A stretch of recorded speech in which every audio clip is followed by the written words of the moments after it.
नमस्कार, स्वागत है आपका इवनिंग एजेंडा में। आपके साथ में हूं अमित शुक्ला। इवनिंग एजेंडा में आज का हमारा मुद्दा है कोरोना को छिपाएं नहीं बताएं।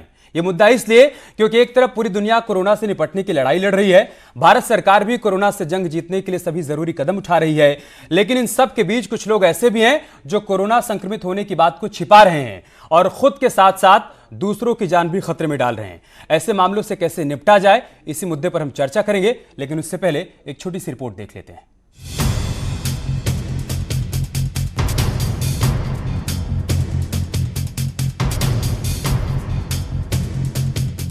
कोरोना से लड़ने के लिए दुनिया भर के देश लगातार प्रयास कर रहे हैं। भारत में भी सभी जरूरी कदम उठाए जा रहे हैं। संक्रमित लोगों की पहचान की जा रही है, टेस्ट करवाए जा रहे हैं और कोरोना पीड़ितों के इलाज के लिए आइसोलेशन सेंटर्स भी बनाए गए हैं। लेकिन कुछ लोग ऐसे भी हैं जो कोरोना पॉजिटिव होने की बात छिपा रहे हैं। ऐसा ही एक मामला आगरा से सामने आया है, जहाँ इटली घूम कर आई एक महिला कोरोना संक्रमित होने की बात छिपा रही थी। आगरा में कोरोना पीड़ितों की संख्या 8 हो चुकी है और 8वां जो मरीज था वो महिला थी, बेंगलुरु से लौटी थी और बेंगलुरु से पहले वह अपने पति के साथ इटली गई थी। उसके बाद जब लौटी बेंगलुरु से आगरा तो पता चला कि उसे पॉजिटिव है कोरोना। ये अलीगढ़ की रिपोर्ट आई थी, उसके बाद यह पता चला, जिसके बाद प्रशासन और स्वास्थ्य महकमे की टीम ने आगरा के इसी एसएन मेडिकल कॉलेज की इमरजेंसी में कोरोना पॉजिटिव महिला को भर्ती करा दिया है। एक महीने पहले महिला की शादी बेंगलोर की एक आईटी कंपनी में काम करने वाले लड़के के साथ हुई थी। शादी के बाद दोनों हनीमून के लिए इटली गए थे। इटली से लौटकर दोनों बेंगलोर आ गए, जहां टेस्ट में युवक को कोरोना पॉजिटिव पाया गया और महिला को संदिग्ध संक्रमित मानकर आइसोलेशन वार्ड में रखा गया। लेकिन सुरक्षा को धत्ता बताते हुए महिला फ्लाइट से पहले दिल्ली आई और फिर दिल्ली से ट्रेन के जरिए आगरा पहुँच गयी। बेंगलोर से जानकारी मिलने के बाद स्वास्थ्य विभाग की रैपिड रिस्पॉन्स टीम महिला के घर पहुंची, लेकिन घरवाले महिला के घर पर होने की बात को छिपा रहे थे। बाद में पुलिस बुलाकर महिला को आइसोलेशन सेंटर भेजा गया। WHO और पीएम मोदी देशवासियों से लगातार अपील कर रहे हैं कि सतर्कता, जागरूकता और बचाव से कोरोना से लड़ा जा सकता है। ऐसे में जरूरत है कि कोरोना से इस लड़ाई में हम सब मिलकर सहयोग करें और अगर आप में कोरोना का कोई लक्षण मिले तो उसे छिपाएं नहीं, डॉक्टर्स को बताएं। न्यूज़ 18 के लिए आगरा से हिमांशु त्रिपाठी की रिपोर्ट। तो ऐसे लोगों को क्या करना चाहिए, ऐसे लोगों के खिलाफ क्या करना चाहिए, उस पर तो हम चर्चा करेंगे ही, लेकिन हमारे सवाल क्या हैं, उन सवालों को भी आपके सामने रख देते हैं, जिन सवालों का जवाब तलाशने की हम कोशिश करेंगे। हमारे सवाल ये कि स्कूलों में छुट्टियां तो फिर बच्चों की परीक्षाएं क्यों हो रही हैं। साथ ही साथ एक सवाल ये भी है कि एग्जाम के नाम पर जान से खिलवाड़ क्यों हो रहा है। इसके अलावा हमारा तीसरा सवाल है कि स्कूलों में परीक्षाएं क्यों नहीं टाली जा रही हैं। कई राज्यों में सिनेमा हॉल बंद है तो फिर यूपी में कब बंद होंगे, हमारा चौथा सवाल है। और हमारा पांचवा सवाल यह है कि स्कूल कॉलेज बंद है तो फिर मॉल और रेस्तरां क्यों खुले हुए हैं। इन सारे सवालों का जवाब तलाशने की कोशिश करेंगे आज हम चर्चा के दौरान।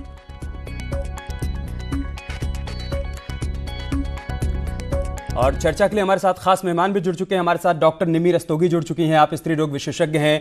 इसके अलावा डॉक्टर मोहिता शर्मा हमारे साथ जुड़ चुकी हैं, IMA सेक्रेटरी हैं, आप नोएडा से हमारे साथ जुड़ी हैं।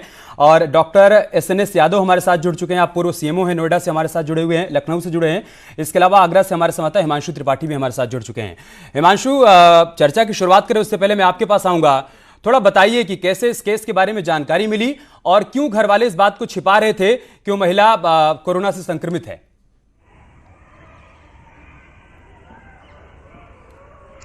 जिस महिला के पति में जब लक्षण पाए गए और जांच के बाद पुष्टि हो गई कि इसका पति कोरोना से संक्रमित है तो उसका इलाज बेंगलुरु में चलने लगा। उसके बाद महिला बेंगलुरु से वापस आ गई आगरा कैंट क्षेत्र में इसका घर है और इसके पिता रेलवे विभाग में नौकरी करते हैं।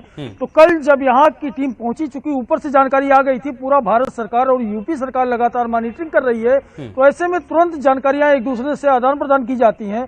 और ये जानकारी जब आई यहाँ तो यहाँ की पूरी टीम गई।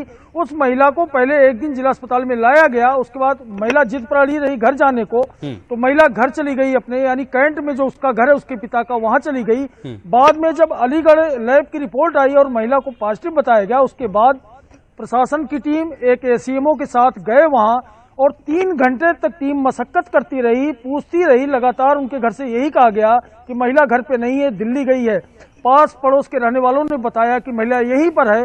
उसके बाद पुलिस बुलाई गई और काफी अनुनय विनय के बाद जाकर के वह महिला तैयार हुई, किसी तरह से अपनी गाड़ी में बैठी और उसके बाद उसे लाया गया एसएन मेडिकल कॉलेज के आइसोलेशन वार्ड में भर्ती किया गया।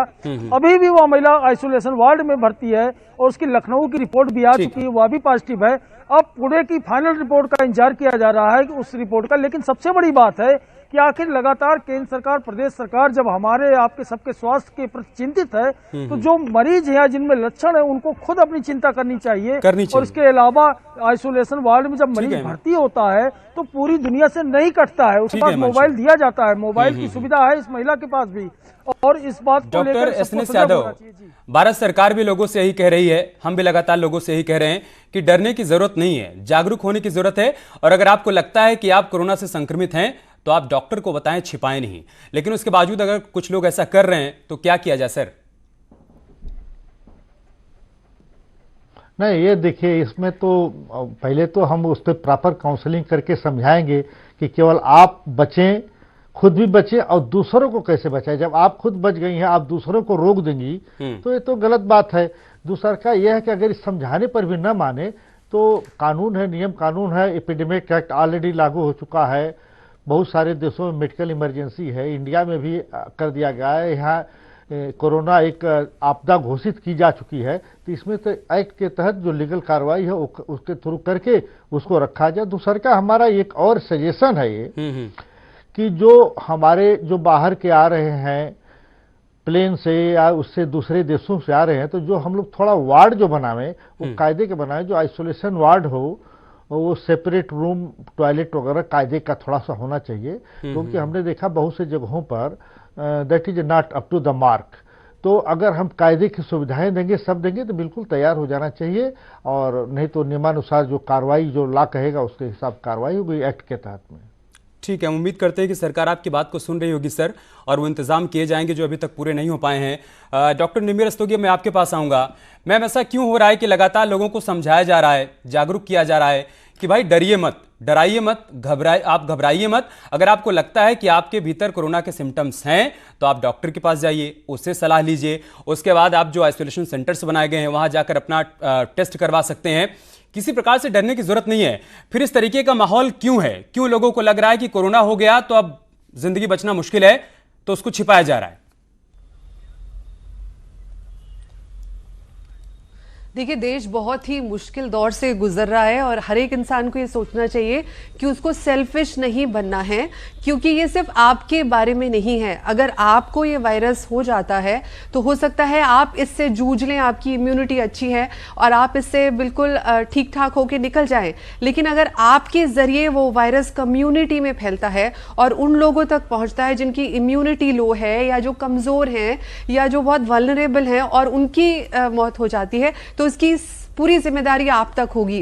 तो एज अ कम्युनिटी, समाज के नागरिक होने के नाते हम सबको एक तो रिस्पॉन्सिबिलिटी लेनी चाहिए। और अगर कुछ लोग ऐसे हैं जो रिस्पॉन्सिबिलिटी लेने को तैयार नहीं है तो सरकारों को कुछ रेगुलेशंस और एक्ट लाने पड़ेंगे। लाइक जैसे परसों दिल्ली में एक रेगुलेशन जारी हुआ है जिसमें अगर आप उस इंफॉर्मेशन को छुपाते हैं जो कोरोना से रिलेटेड है तो आपको स्ट्रिक्ट एक्शन जूझना पड़ेगा। आज ही एक नोटिफाइड डिजास्टर नाम का एक रेगुलेशन पास हुआ है, सेंट्रल गवर्नमेंट ने किया है, जो कि इन रीइंफोर्समेंट को और ज्यादा सख्ती से लागू करेगा। तो प्लीज सरकारों को मजबूर मत कीजिए कि वो इस तरह की सख्ती करें।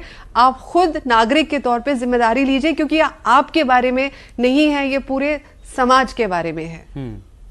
और आप जिस मुद्दे को लेकर चिंता जाहिर कर रहे हैं ना डॉक्टर निम्मी, ऐसी तस्वीर अलग अलग देशों से भी सामने आई है। डॉक्टर मोहिता शर्मा, इटली के बारे में कहा जा रहा है कि संक्रमण छिपाने पर वहां पर कठोर कानून बनाया गया है। उस कानून के तहत अगर कोई आइसोलेशन सेंटर नहीं जाता है, वो छिपाता है, नहीं बताता है, तो उसके ऊपर हत्या का केस दर्ज किया जा सकता है। ऐसे ही सिंगापुर में अगर कोई संक्रमण छिपाने की कोशिश करता है तो उसकी नागरिकता जा सकती है। अगर हम चीन की बात करें तो वहां पर 3 साल से 7 साल की सजा का प्रावधान किया गया है। क्या ऐसी कोई व्यवस्था है क्या अपने यहाँ कि अगर कोई मरीज इस तरीके से महामारी से संबंधित किसी बीमारी को छिपाता है तो क्या किया जाना चाहिए उसके खिलाफ? देखिए, अभी हमारी कंट्री में ऐसा कोई रूल तो नहीं है कि अगर कोई महामारी छिपाता है तो उसके अगेंस्ट कोई एक्शन लिया जाए। लेकिन इससे कोई एक्शन से अच्छा, हमारी समझ से ये ज़्यादा अच्छा रहेगा कि हम ये करें कि हम जो पैनिक फैला हुआ है ये हमारी रिस्पॉन्सिबिलिटी एज डॉक्टर्स और मीडिया की भी रिस्पॉन्सिबिलिटी है कि जो पैनिक फैला है उसको हम हटाएं, क्योंकि हर कोई छुपाने की अगर कोई भी ये कोशिश कर रहा है तो वो इसलिए कोशिश कर रहा है कि वो समझता है कि अगर उसको कोरोना हो गया तो लोग उसे एक सोशल आउटकास्ट टाइप बना देंगे, बट उसको और साथ में वो सोचता है कि शायद वो मर जाएगा। तो हमको ये चीज़ लोगों को बतानी है कि इसमें डेथ रेट बहुत कम है, जस्ट 2 to 3% है। और दूसरा ये है कि सरकार उनके लिए इतनी सारी व्यवस्थाएं करे हुए है कि उनको उसका लाभ उठाना चाहिए बजाय इसके कि उसको छुपाएं। जैसे कि हम लोगों ने नोएडा में गवर्नमेंट हॉस्पिटल है, वहाँ पर एक आइसोलेशन वार्ड स्पेशली बना हुआ है और IMA की तरफ से हमारे सब डॉक्टर्स ने अपनी रिस्पॉन्सिबिलिटी समझते हुए वहाँ पर हम लोगों ने एक पैनल बनाया है जो बारी बारी वहाँ पे अपनी ड्यूटीज भी देंगे। तो जब आप सभी के लिए सभी डॉक्टर्स और साथ में हमारा देश के जितने भी नेता हैं और जितने भी हमारे चीज़ें हैं वो मरीजों के बेनिफिट के लिए हो रही हैं, तो मरीजों को क्यों उस चीज़ को छिपाना है, ये चीज़ हम उनको मीडिया के द्वारा बताएं तो उनके हम लगातार प्रयास कर रहे हैं डॉक्टर मोहिता, हम लगातार प्रयास कर रहे हैं, सारे मीडिया चैनल्स लगातार प्रयास कर रहे हैं। लेकिन जिस बात का आप जिक्र कर रही है ना डॉक्टर SNS यादव कि लोगों को लग रहा है कि अगर सबको पता चल गया कि हमको कोरोना है या फिर हम कोरोना से संक्रमित हैं तो हमको अलग थलग कर दिया जाएगा। ये एक डर है लोगों के भीतर, क्योंकि नागपुर में ऐसी एक तस्वीर आई, वहां पर एक परिवार विदेश से यात्रा कर वापस लौटा तो पता चला कि सोसाइटी के गेट उसके लिए बंद कर दिए गए, उसको कहा गया कि आपको भीतर नहीं जाने दिया जाएगा। तो क्या लोगों के भीतर एक डर ये है क्या कि अगर पता चल गया लोगों को कि हम कोरोना से संक्रमित हैं तो हम अलग थलग पड़ जाएंगे, इस वजह से भी लोग छिपा रहे हैं? तो अगर ये चीज़ सोसाइटी में भी हम ये मैसेज फैलाएं कि अगर किसी को कोरोना हुआ तो ये नहीं है कि उसको एक हम सोशल आउटकास्ट बना दें, बस ये है कि वो कुछ दिन के लिए क्वारंटाइन पीरियड में होगा, जो कि सिर्फ एक 14 डेज का क्वारंटाइन पीरियड है, मैक्सिमम 20 डेज 25 डेज कर दें हम उसे, उसके बाद वो वापस अपना नॉर्मल जैसे था वैसे ही हो सकता है। तो फिर ये है कि सबके मन से ये डर हटेगा। ठीक है डॉक्टर SNS यादव, क्या वाकई में जागरूकता का अभाव है क्या? जो संदेश जितने बड़े पैमाने पर संदेश लोगों के बीच जाना चाहिए था वो नहीं जा पा रहा है क्या? जल्दी से सर, हमें एक ब्रेक लेना है। नहीं, आप बिल्कुल सही कह रहे हैं। हम पब्लिक को जागरूक करें और जो कोरोना वार्ड बहुत अच्छा कोरोना वार्ड बनाएं, और कोरोना वार्ड में जो अगर रिश्तेदार नातेदार या पर्सनल कोई मिलना चाहे तो 1-2 मीटर की दूरी बना करके उससे रहे, और पर्सनल प्रोटेक्टिव किट है जिसमें गागल्स हैं और पूरा अप्रन ऊपर से नीचे तक वो ले करके पहन करके जाए ताकि अपने को सुरक्षित रखें और मरीज से मिले। ऐसा कोई दिक्कत नहीं कि उसमें रखा जाए, लेकिन अब यह है कि जो गाइडलाइंस आई हैं WHO की, उसमें अगर एक बार पॉजिटिव आ जाता है तो उसको 28 दिनों तक रखा जाएगा उस वार्ड में, प्लस 2 बार निगेटिव आ जाएगा तब वो डिस्चार्ज किया जाएगा।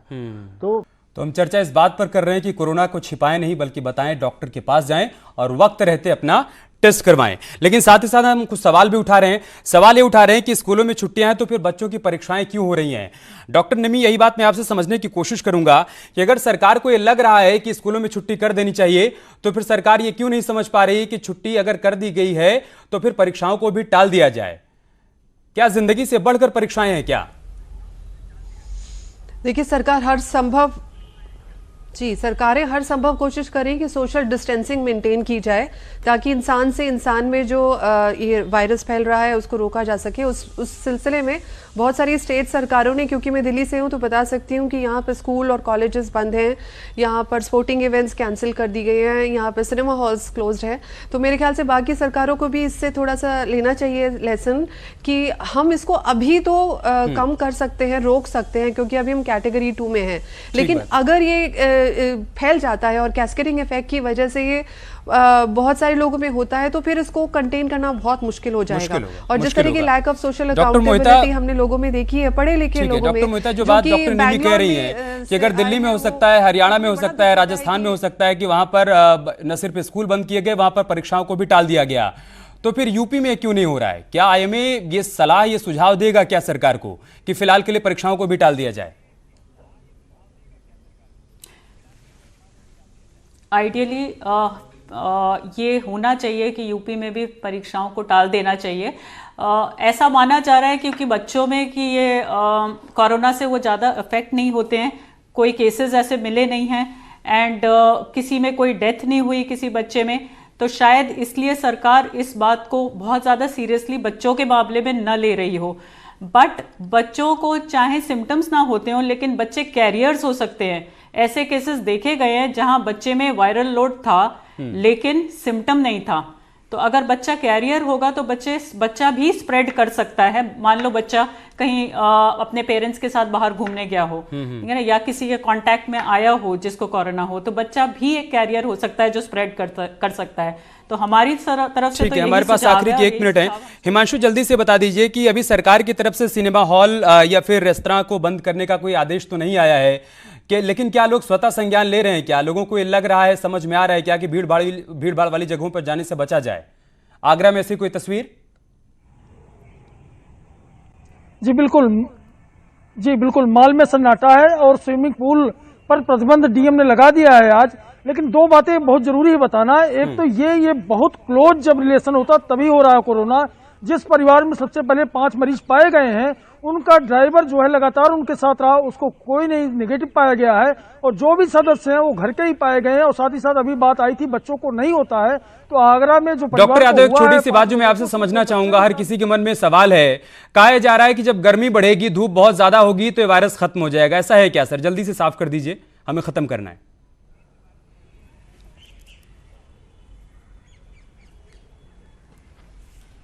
डॉक्टर यादव, अगर आप सुन पाए हो तो सवाल आपसे ही है सर। अच्छा ठीक है, डॉक्टर मोहिता आप ही बता दीजिए।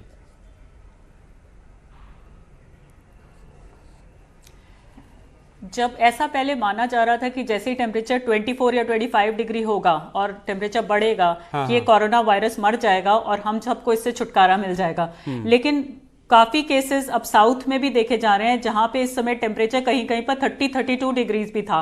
तो इस वजह से हमको ये अब मालूम हो रहा है कि ये कोरोना वायरस टेम्परेचर कोई से पुख्ता प्रमाण नहीं है, हमें खत्म करना होगा। लेकिन खत्म करने से पहले एक बात मैं दर्शकों से कहना चाहूंगा। मैं अभी 4 दिन पहले मथुरा का प्रोग्राम शूट करने के लिए मथुरा गया था होली पर, और वहां पर मैं बहुत सारे विदेशियों के बीच में था। वहां से लौटकर आने के बाद मुझे लगा कि मुझे एक बार डॉक्टर के पास जाना चाहिए, कंसर्न करना चाहिए कि मैं वहां इतने विदेशियों के बीच में था, कहीं ऐसा तो नहीं कि मैं कोरोना संक्रमित हो गया हूं। मैं डॉक्टर के पास गया, डॉक्टर ने मुझे बताया कि ऐसे कोई सिम्टम्स नहीं, आपको घबराने की जरूरत नहीं है। तो यही अपील हमारी आप सबसे भी है कि कोरोना के अगर आपको सिम्टम्स नजर आते हैं तो घबराइए मत, छिपाइए मत, डॉक्टर के पास जाइए और उससे सुझाव लीजिए। इवनिंग एजेंडा में इतना ही। खबरें जारी हैं, आप बने रहिए हमारे साथ। नमस्कार।